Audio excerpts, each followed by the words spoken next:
In this video, we'll be learning about null values in SQL. As usual, we'll be considering a simple college admissions database, and we'll be exploring the select from where query expressions. Now, instead of extending what we can write in queries, in this video we'll be looking at extending what's in the data. Specifically, in relational databases, unless specified otherwise, any value in an attribute can take on the special value null.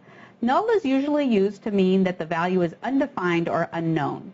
For example, we might have a student whose GPA is unknown or who doesn't have a GPA, and we would represent that in our data with null. Or we might create our apply relation with the decisions not yet decided, and those decision values would also be null. So what we're going to look at in our demo queries is what happens when we have null values and we run queries over the database. Here is the set of students in our database.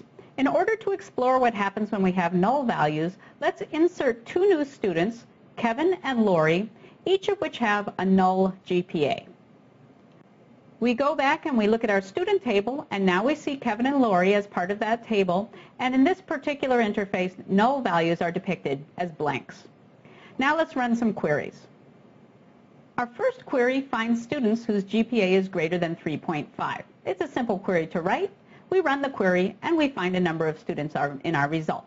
We don't have Kevin and Lori because their GPAs are null, so we can't determine that they're greater than 3.5. Let's run another query that says GPA less than or equal to 3.5. We'll get a different set of students, as we see, but we still don't get Kevin and Lori.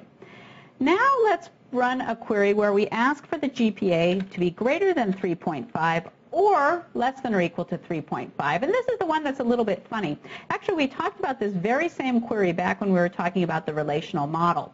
When you look at the query, you would think that you would get every student in the database because everybody's GPA obviously is either greater than 3.5 or less than or equal to 3.5, or from a more logical point of view, this is an expression that's always true.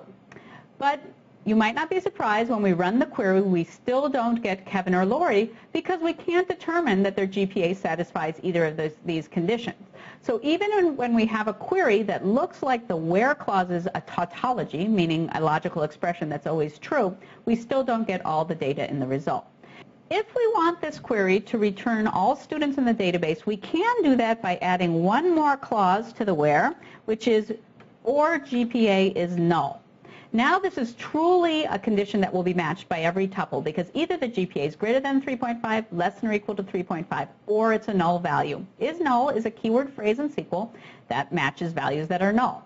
Now when we run the query, we finally get all of the students in the database, including Kevin and Lori. Just to drive the point home a bit further, let's continue looking at queries where we have null values involved in where clauses.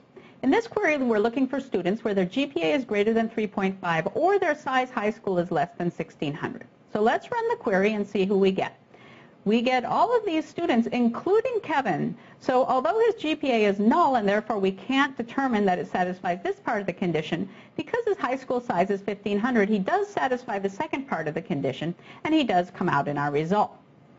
Now let's add one more condition, which says or size high school is greater than or equal to 1,600. So now we have, again, something in the condition that looks like a tautology. It looks like it should always be true. Everyone's high school is either smaller or larger than 1,600. Furthermore, in this case, we have no null values for the high school size. So when we run this query, we should get back everybody. And indeed, when we run the query, we do get back all of the students. Now, I'm not going to go into details here, but you can certainly read about it. The way the where clause is evaluated when null values are involved is using a three-valued logic, where every expression is either true or false or unknown. These logical values are combined to finally yield a value for the where expression that determines whether a tuple is in the result. Our last series of queries explores the interaction between null values and aggregate functions, specifically in this case the count function. There are actually quite a few subtleties about null values and aggregation and also null values and subqueries. We're not going to do an exhaustive exploration of these subtleties here, but just give one example. And we encourage you, if you are using a database with null values, to be very careful when you write your queries to make sure you understand how the null values are going to influence the result.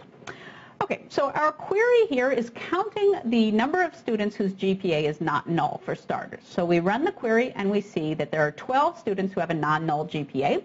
Those are the 12 students we had originally in the database before we added Kevin and Lori with their null GPAs. Now, instead of just counting the students, let's count the distinct GPAs. So among these 12 students, how many different GPAs are represented? It turns out there are 7 distinct GPAs among those that are not null. Let's further drop the not null condition and just count the distinct GPAs among the students. That will tell us whether count distinct includes nulls or not in its count. We'll run the query and we get the same answer. So we still have 7 distinct GPAs and we are not counting the null values. Now let's do one last query, which is to take away the count and just look at the distinct GPAs themselves. So we had 7 when we did the count. We run the query now and we get 8. What happened? Well, this first tuple, it's a little hard here with the visualization. This first answer is empty, and that's actually the null value. So when we write select distinct GPA, we do include the null value in our result if there is a null GPA. However, when we count the distinct values, we don't include the null. And that's really just one example of the type of subtleties and possibly unexpected behavior we might get when we have null values. So again, I encourage you to be very careful when writing queries over databases that include nulls, that you know exactly what you're going to get in your result.